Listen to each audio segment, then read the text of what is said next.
चलिए बच्चों। हेलो बच्चों। मैं लेक्चर को कंटिन्यू करता हूँ जो मैंने कल दिया था। कल जो एक लेक्चर गया था, पिछला लेक्चर। तो आपको पता है मैं क्या कर रहा हूँ अभी। मैं अभी आपके लिए सैम्पल पेपर डिस्कशन सीरीज लाया हूँ। तो उसमें मैंने सैम्पल पेपर 1 को अभी मैंने डिस्कस किया है, जिसमें पहला क्वेश्चन 1 to 5 क्वेश्चन मैंने आपको डिस्कस कर दिया था। आज मैं क्वेश्चन नंबर 6 से आगे बढ़ूँगा। ठीक है, तो देखते हैं कितना आज कर पाते हैं। कल 43 मिनट का एक वीडियो मैंने डाला था जिसमें 5 क्वेश्चन हुआ था। चलिए अब आगे बढ़ते हैं। क्वेश्चन नंबर 6 देखेंगे आप। A long straight wire of radius A carries A steady current I. The current is uniformly distributed across its area of cross section. The ratio of magnitude of magnetic field B1 at A by 2 and B2 at distance 2A is। Question आपने देख लिया। चलिए अब आप देखते हैं इसको करते कैसे हम लोग।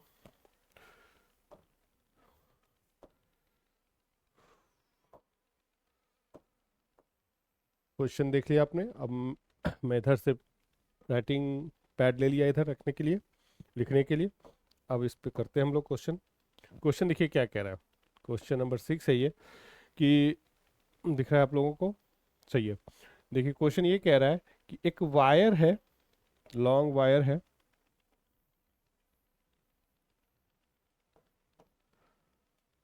ठीक है, ये इसका सेंट्रल लाइन हो गया। वायर और भी बड़ा है। इस वायर में करंट आई क्रॉस फ्लो कर रहा है। करंट कितना है? आई। इसका रेडियस कितना है? ए। इस वायर का रेडियस कितना है? ए है। ठीक है, इसमें करंट आई है। अभी अपने को निकालना है मैग्नेटिक फील्ड का रेशियो। मैग्नेटिक फील्ड का रेशियो कहाँ पे? The ratio of magnetic field B1। B1 जो है वो कहाँ पे है वो देख लीजिए। B1 है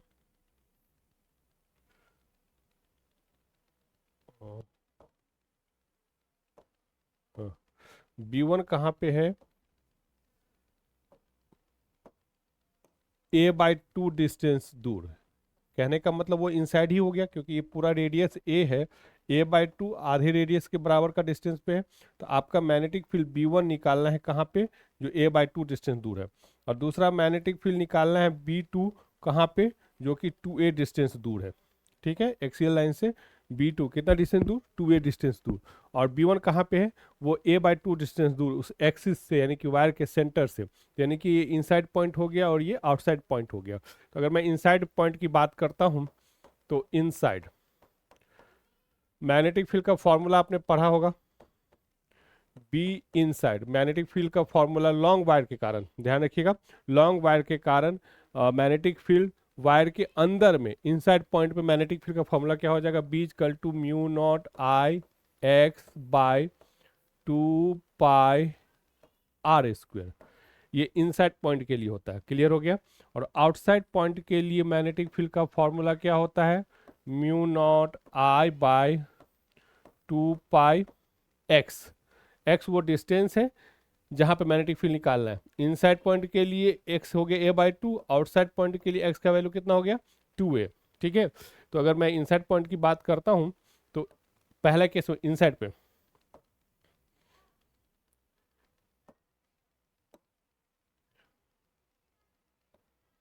एट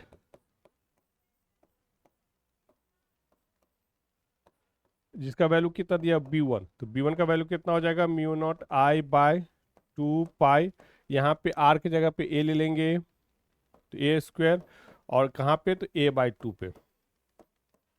यो आ गया mu naught I by 4 pi A at x is equal to 2A। यानी कि ये आउटसाइड पॉइंट हो गया जिसका वैल्यू दिया हुआ B2 is equal to mu not, ये वाला फॉर्मूला लगाएंगे। इनसाइड के लिए ये वाला लगा दिया, आउटसाइड के लिए ये वाला लगा दिया, mu naught I bye 2 pi x. और एक्स की जगह पे यहाँ पे कितना लेंगे?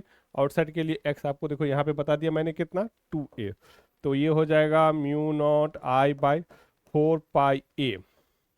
अगर अब इसी को अपने को ये B1 और B2 का रेशियो निकालना है, B1 और B2 का रेशियो, तो B1 बाई B2 कितना हो जाएगा बच्चों? म्यू नॉट आई बाई, देखिए दोनों तो सेम ही है तो रेशियो 1 आ जाएगा, by 4 pi A mu naught I by 4 pi A। ये इससे तो ये कितना हो जाएगा? 1, यानी कि 1:1। ठीक है, इस सवाल का जवाब जो होगा 6 नंबर क्वेश्चन का जो जवाब हो गया वो ये हो गया, बी ऑप्शन, यानी कि वन आंसर हो गया। ठीक है बच्चों, तो ये पहला क्वेश्चन आपका मैंने आज का डिस्कस कर दिया। नेक्स्ट क्वेश्चन नंबर हम लोग 7 में चलेंगे, आपको थोड़ा देखना है तो देख सकते हैं।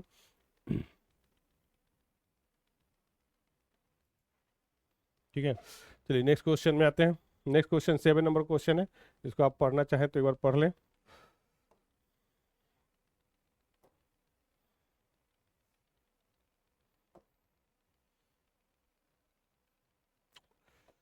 उफ, थोड़ा सा इसमें दिक्कत है अभी। हाँ, क्वेश्चन नंबर 7 देखिए क्या रहा है, क्या electric field E and magnetic field B, देखिए यहाँ लिखा हुआ E and B represents electric and magnetic field of an electromagnetic wave respectively, the direction of propagation of wave is, कहता है ई और बी इलेक्ट्रिक फील्ड और magnetic field को represent करता है। तो आपको निकालना direction of propagation of wave, वो जो वेव होगा इलेक्ट्रोमैग्नेटिक वेव होगा, जैसे लाइट भी इलेक्ट्रोमैग्नेटिक वेव है, तो इस केस में लाइट का यानी कि इलेक्ट्रोमैग्नेटिक वेव का डायरेक्शन पूछ रहा है। ऑप्शन दिया हुआ है, ए नंबर में बी, बी नंबर में ई, सी नंबर में ई क्रॉस बी, डी नंबर में बी क्रॉस ई। चलिए इसको देख लेते हैं। क्वेश्चन तो आपने देख ही लिया, अगले पेज पे आते हैं। क्वेश्चन नंबर 7,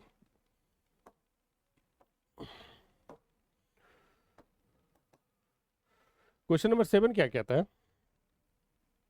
कि ई जो है इलेक्ट्रिक फील्ड है, बी मैग्नेटिक फील्ड को रिप्रेजेंट करता है, तो इलेक्ट्रोमैग्नेटिक वेव का डायरेक्शन, वेव ब्रैकेट में लिखता हूं इलेक्ट्रोमैग्नेटिक वेव, इसका डायरेक्शन क्या होगा, डायरेक्शन,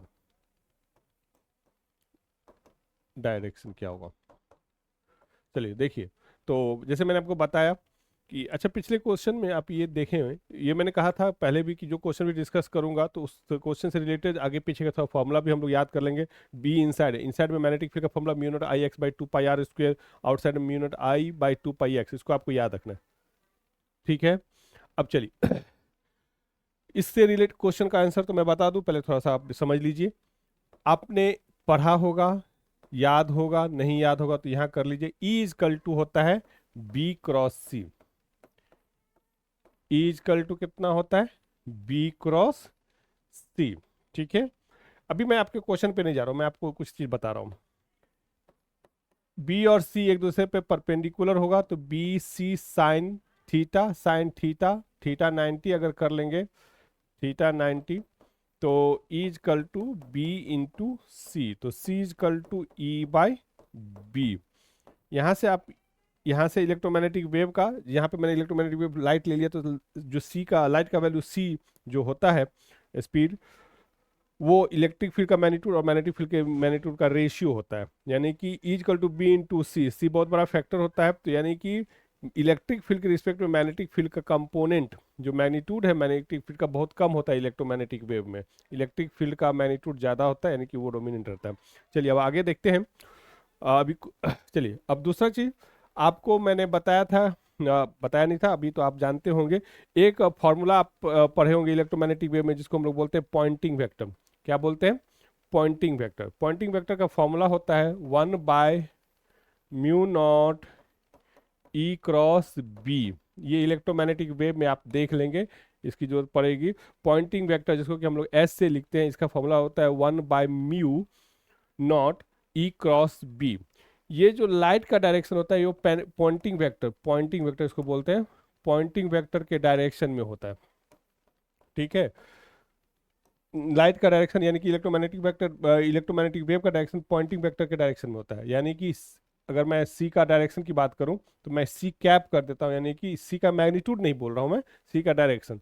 सी का डायरेक्शन किसके डायरेक्शन में होगा, ई क्रॉस बी के डायरेक्शन में होगा। डायरेक्शन के लिए हम लोग यूनिट वेक्टर यूज करते हैं, यानी कि ये जो वेक्टर होगा इसका जो यूनिट वेक्टर होगा वही इलेक्ट्रोमैग्नेटिक वेव का डायरेक्शन होगा। यानी कि लाइट का डायरेक्शन जो होगा वो ई क्रॉस वी वेक्टर के अलॉन्ग होगा। यहाँ पे इलेक्ट्रोमैग्नेटिक वेव की बात किया है तो इलेक्ट्रोमैग्नेटिक वेव का डायरेक्शन ई क्रॉस बी के डायरेक्शन में होगा। क्लियर हो गया, तो इस हिसाब से अपना ऑप्शन देखेंगे। क्वेश्चन नंबर 7 का ऑप्शन हो जाएगा सी, ई क्रॉस बी, ई क्रॉस बी। ठीक है, ये 7 नंबर क्वेश्चन हो गया। चलिए अब 8 नंबर क्वेश्चन देख लेते हैं।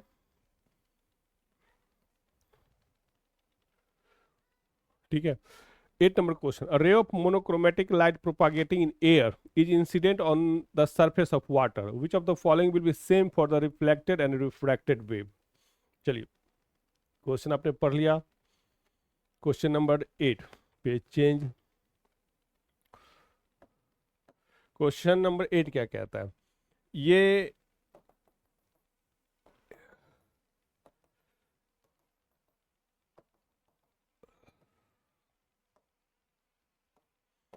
वाटर मान लेते हैं, इधर एयर है, ये कोई और मीडियम है, वाटर है, यहाँ क्वेश्चन में कुछ और भी हो सकता है और बाहर में भी कुछ और हो सकता है जो कि एयर दिया हुआ. ठीक है, अब कह रहा है क्या, एक लाइट आया, इसका कुछ हिस्सा रिफ्रैक्ट हुआ और कुछ हिस्सा रिफ्लेक्ट हुआ. ये इंसिडेंट रे हो गया, ये हो गया आपका इंसिडेंट रे, ये हो गया रिफ्लेक्टेड रे, और ये हो गया रिफ्रैक्टेड रे.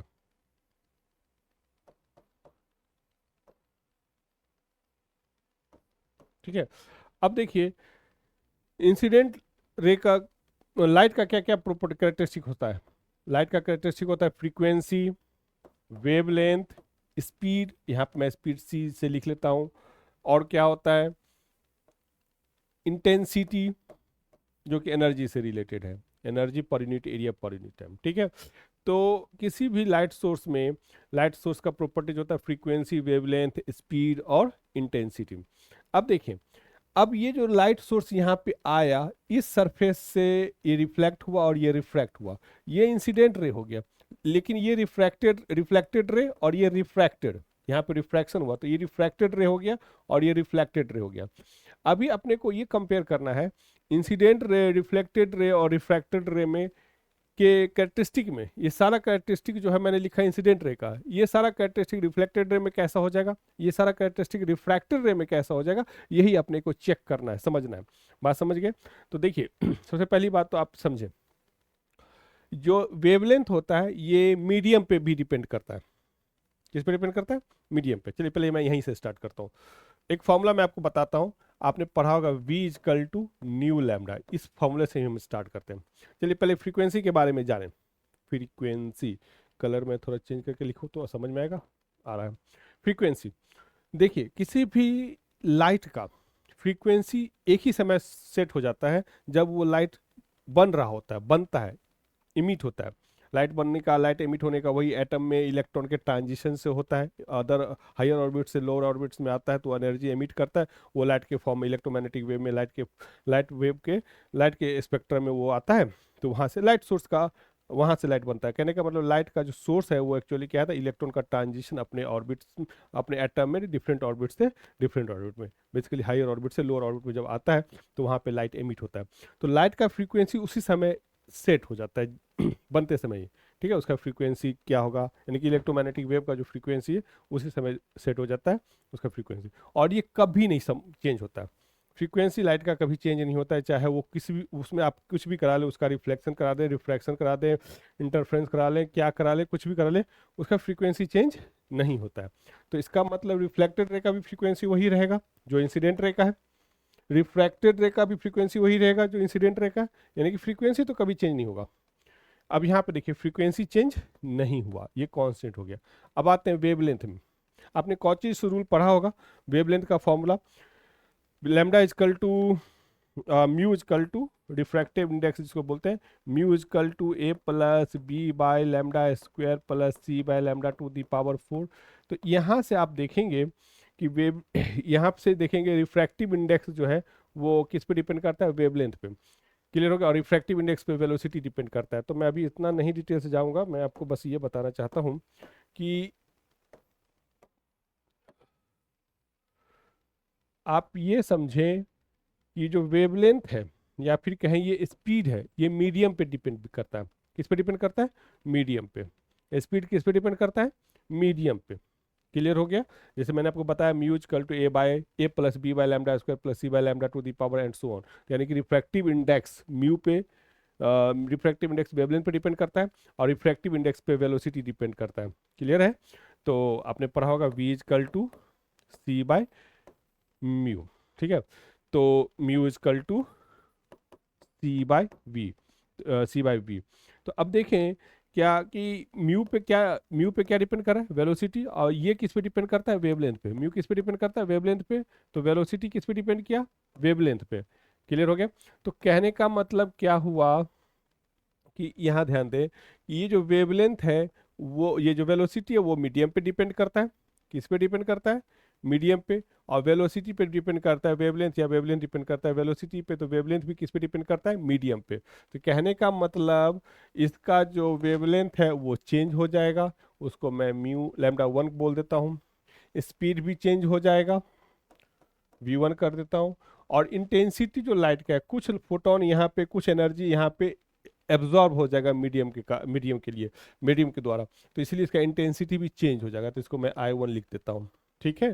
तो देखें इंसिडेंट रे और रिफ्लेक्टेड रे में क्या क्या चेंज रहा, क्या क्या सेम रहा। तो केवल फ्रीक्वेंसी सेम रहा, बाकी सारा चीज़ आपको चेंज होता हुआ दिखेगा। क्लियर हो गया। अरे सॉरी, मैं तो ये उल्टा ही बोल दिया, 1 मिनट। ये मैंने रिफ्रैक्टेड रे का बता दिया। किसका बता दिया, रिफ्रैक्टेड रे का। चलिए रिफ्रैक्टेड रे का बता के मैंने रिफ्लेक्टेड रे में लिख दिया। तो देखिए फ्रीक्वेंसी तो इसका क्या रहा, सेम रहा। वेव क्योंकि मीडियम सेम है तो वेलोसिटी भी सेम रहेगा। वेलोसिटी सेम रहेगा तो क्या सेम रहेगा, वेवलेंथ भी सेम रहेगा।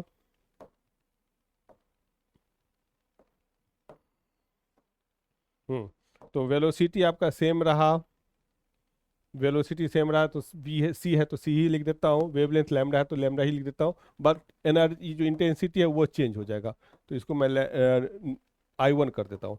तो ये तीनों चीज चेंज नहीं हुआ। क्या चेंज हो गया, इंटेंसिटी चेंज हो गया। तो इंसिडेंट रे और रिफ्लेक्टेड रे में क्या क्या चेंज होगा, क्या क्या चीज चेंज नहीं होगा, समझ आइए। फ्रीक्वेंसी तो कभी चेंज ही नहीं होता, क्योंकि मीडियम सेम है तो स्पीड भी सेम रहा। स्पीड सेम रहा तो वेवलेंथ भी सेम रहेगा। यहाँ पर देखिए ये कभी चेंज होता नहीं है। स्पीड सेम रहा तो वेवलेंथ भी क्या रहेगा, सेम रहेगा। बस इंटेंसिटी आपका चेंज हो जाएगा। तो ये रिलेशन तो मैंने इंसिडेंट रे और रिफ्लेक्टेड रे का बता दिया। अब रिफ्रैक्टेड रे में आते हैं। तो फ्रीक्वेंसी तो चेंज होता नहीं, तो वो न्यू 1 फ्रीक्वेंसी आपका न्यू ही रह जाएगा। लेकिन क्योंकि मीडियम चेंज हो गया तो स्पीड बदल जाएगा। तो इसको मैं v2 बोल देता हूँ। स्पीड बदल गया तो वेवलेंथ भी बदल गया, तो लैम्डा 2 बदल देता हूँ, कह देता हूँ। क्योंकि ये एक डेंसी मीडियम है इसके रिस्पेक्ट में, तो इसका मतलब कुछ इंटेंसिटी ये ज़्यादा ही ऑब्जॉर्व कर लेगा, लाइट में कुछ एनर्जी ऑब्जॉर्व कर लेगा, तो इंटेंसिटी भी चेंज हो जाएगा। ठीक है। तो यहाँ पे फ्रीक्वेंसी चेंज नहीं हुआ, बाकी सारा चीज़ चेंज हो जाएगा। तो क्वेश्चन क्या था, क्वेश्चन था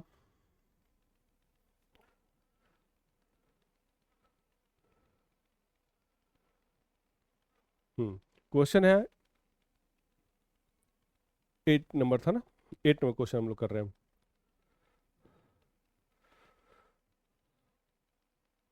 A ray of monochromatic light propagating in air is incident on the surface of water. Which of the following will be the same for the reflected and refracted ray?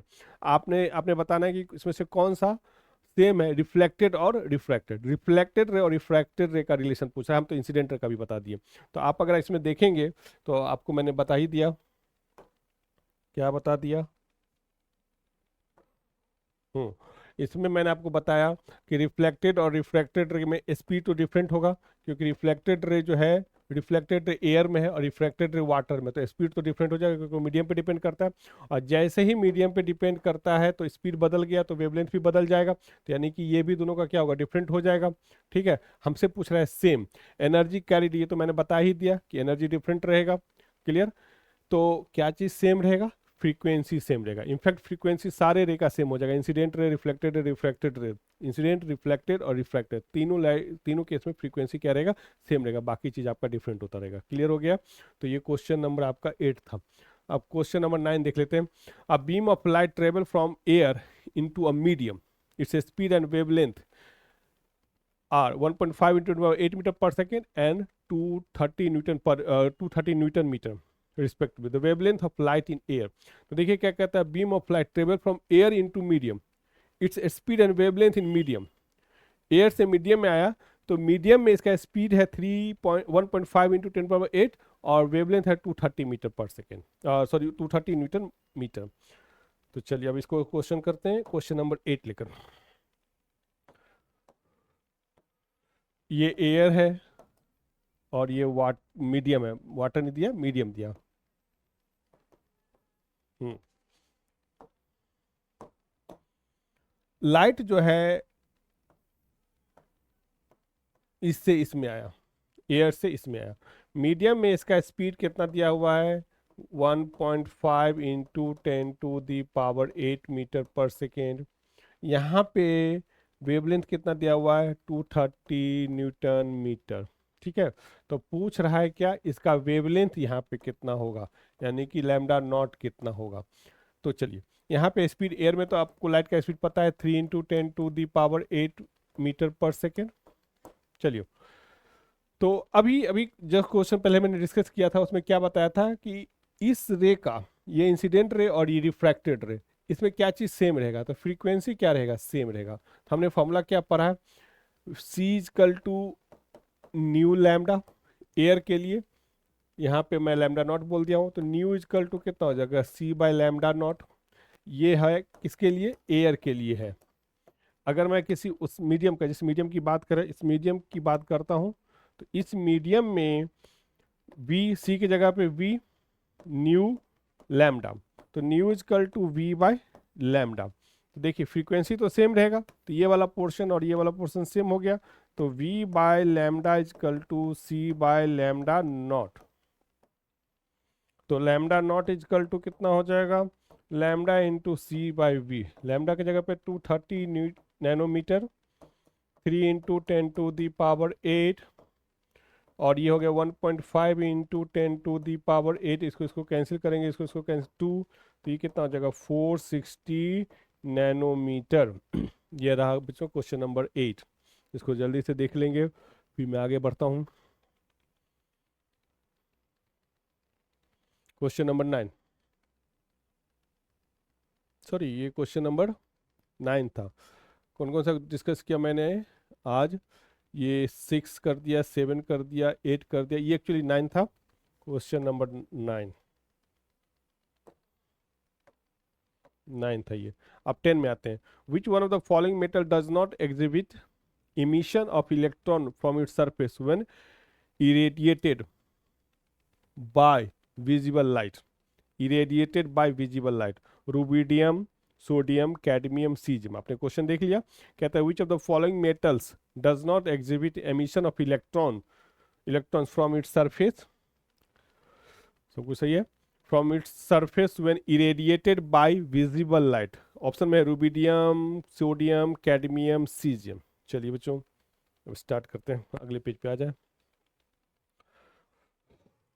Question number ये था आपका 10।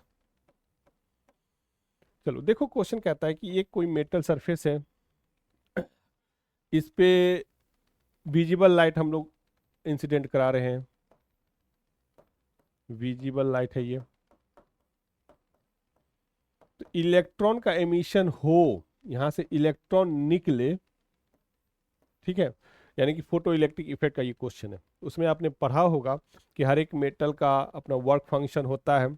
अगर ये जो incident light है इसकी energy work function से ज़्यादा होगी, E greater than phi, energy of incident light is greater than work function, then electron will get ejected from the metal surface। उस केस में इलेक्ट्रॉन जो है मेटल सरफेस से बाहर निकलेगा, है ना, कंडीशन ये हो गया। तो अब देखें विजिबल लाइट, विजिबल लाइट के बारे में हम देखें, विजिबल लाइट का वेवलेंथ कहाँ से कहाँ तक है ये आप तो जानते होंगे।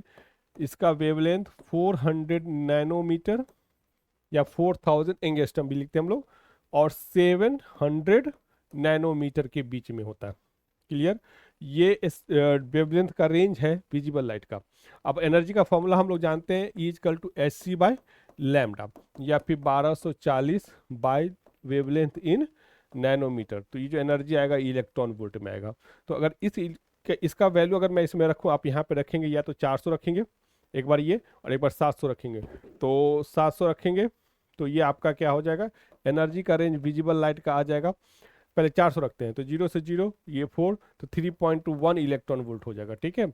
और यहाँ पे इसको रखेंगे तो 0, 140, 124/70, 124 यानी कि 62/35, और ये 1.8 इलेक्ट्रॉन वोल्ट के आसपास आएगा। क्लियर हो गया, तो ये याद रखेंगे आप लोग, ठीक है। क्या क्या रखेंगे, विजिबल लाइट का वेवलेंथ का range 400 nanometre to 700 nanometre, angstrom में 4000 एंगस्ट्रम टू 7000 एंगस्ट्रम होता है, क्लियर हो गया। और इसका एनर्जी का जो रेंज होता है वो होता है 1.8 electron volt to 3.1 electron volt, clear हो गया। ये तो आपका विजिबल लाइट का हो गया।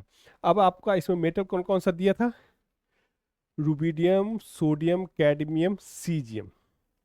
तो देखेंगे फर्स्ट ग्रुप के एलिमेंट है बेसिकली, तो नीचे में कैडमियम को छोड़कर बाकी तो hydrogen, lithium, sodium, potassium, sodium तो है, पोटेशियम नहीं है, sodium, potassium, rubidium, caesium.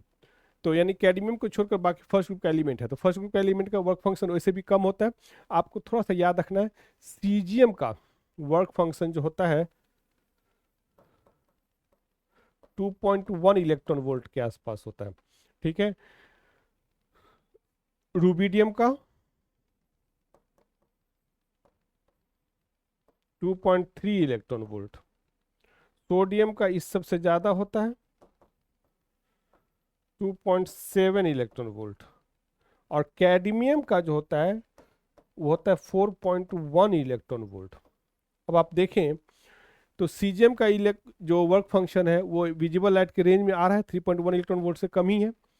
Rubidium का 2.3 और इसका 3.1 तक जाता है, तो यानी कि 3.1 से ये भी कम है और ये भी कम है। तो यानी कि ये तीनों जो है आपका वर्क फंक्शन, इसका वर्क फंक्शन जो है लाइट के एनर्जी से कम है, लाइट के जो मैक्सिमम एनर्जी है, विजिबल लाइट के जो मैक्सिमम एनर्जी उससे कम है। यानी कि लाइट का कुछ वेवलेंथ पार्ट जो है या कुछ फ्रीक्वेंसी वाला पार्ट इन सारे इलेक्ट्रॉन को इन सारे मेटल से इलेक्ट्रॉन को निकाल सकता है। यानी कि ये तीनों मेटल जो है आपका फोटो इलेक्ट्रिक इफेक्ट का प्रोसेस या उस फिनोमिनन को सॉल्व करेंगे, फॉलो करेंगे। लेकिन कैडमियम का वर्क फंक्शन 4.1 इलेक्ट्रॉन वोल्ट होता है, तो वो उसको फॉलो नहीं करेगा। यानी कहने का मतलब एक फॉलो नहीं करेगा का मतलब वो कि फोटो इलेक्ट्रिक का इफेक्ट कैडमियम पे वो लाइट नहीं करा पाएगा। कैडमियम से इलेक्ट्रॉन निकालने के लिए आपको जो लाइट जो इलेक्ट्रोमैग्नेटिक वेव का जो फ्रीक्वेंसी है वो ज़्यादा वाला पोर्शन का चाहिए होगा, यानी कि वेवलेंथ कम वाला चाहिए होगा, ठीक है। तो ये है क्वेश्चन नंबर 10, आप लिख लेंगे जल्दी से।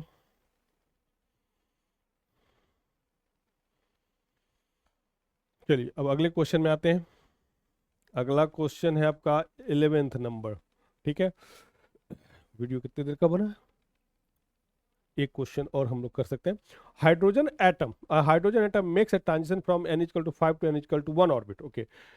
ये एटम का क्वेश्चन हो गया जिसमें इलेक्ट्रॉन का ट्रांजिशन हो रहा है n equal to 5 to n equal to 1 orbit, 5 से 1 में आ रहा है। The wavelength of photon emitted is lambda, उस केस में जो लाइट निकल रहा है उसका जो वेवलेंथ है वो कितना है, लैम्डा है, क्लियर हो गया। The wavelength of photon emitted when it makes a transition from n equal to 5 to n equal to 2।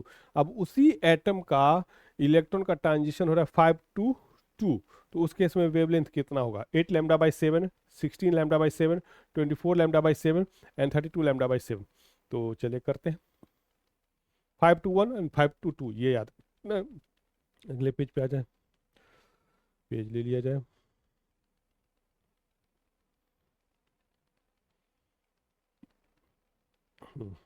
ये question number 11, nucleus, first orbit, second orbit, third orbit, fourth orbit, fifth orbit. चलिए electron का transition कहाँ से कहाँ तक हो रहा है, पहले केस में 5 टू 1, 5 टू 1, 1 2 3 4 5, यहाँ से यहाँ तक हो रहा है। इसमें लाइट का वेवलेंथ कितना है, लैम्डा।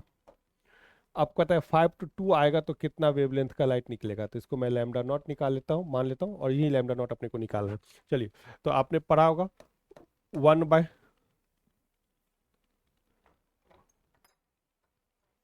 जब बैठिए आना है, चलिए जाइए इधर जाके बैठिए। क्या हुआ, चोट लगी है, देखें क्या हुआ, तो रो क्यों रहे, पक्का पक्का ना, चलिए ठीक है।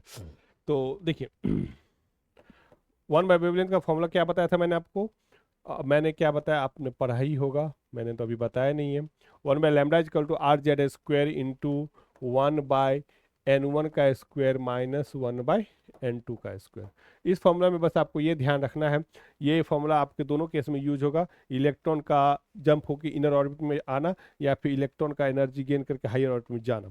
दोनों ही केस में यहाँ पे आपको लोअर ऑर्बिट रखना है और यहाँ पे अपर ऑर्बिट रखना है, ठीक है।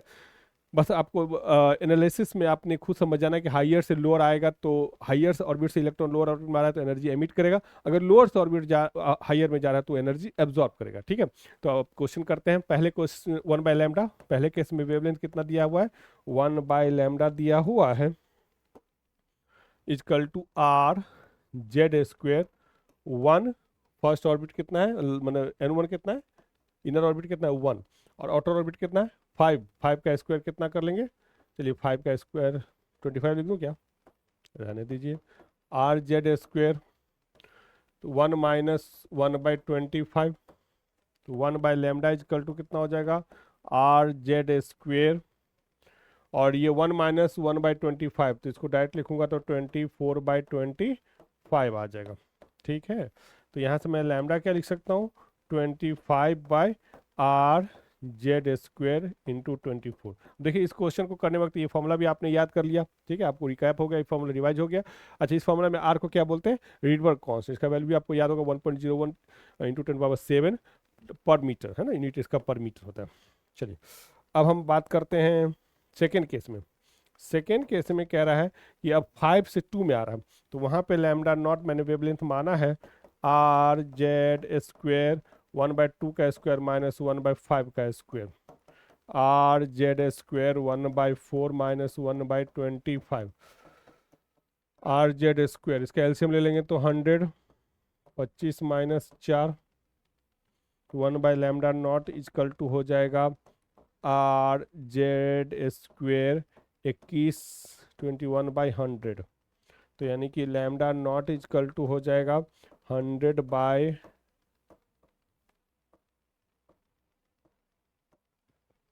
क्लियर हो गया, ये हो गया। चलिए तो अगर आप लिख लेंगे तो मैं यहीं पे मिटा लूँ क्या, चलिए रहने दीजिए, अगले पेज पे आते हैं। अब मैं डिवाइड कर देता हूँ दोनों को, तो lambda not by lambda, lambda naught का वैल्यू क्या था 100/r/z² / 21, 100/r/z² इंटू 21, तो 100/r/z² 21। लैम्डा का वैल्यू कितना है, लैम्डा का वैल्यू 25, r/z² 24, 25 r/z² 24, r/z² से r/z² कैंसिल कर दीजिए, इससे इसको काट दीजिए 4, तो ये बचेगा 4 इंटू 24/21, 3 से जाएगा 8/7, ठीक है, तो 32/7, तो लैम्डा नॉट इजकल टू हो जाएगा 32λ/7। इसका आंसर जो ऑप्शन है वो हो जाएगा आपका डी नंबर, डी नंबर। ठीक है, ये क्वेश्चन नंबर 11 आप देखेंगे, इसका ऑप्शन हो गया 32/7 लैम्डा। ठीक है बच्चों, तो आज 6 क्वेश्चन और कर दिया मैंने, पहले 5 किया था, 6 कर दिया था। अभी वीडियो आपके आधे घंटे का हो गया तो मैं इसको रोकता हूँ, फिर नेक्स्ट लेक्चर में मैं अगले क्वेश्चंस को डिस्कस कर दूंगा। Thank you.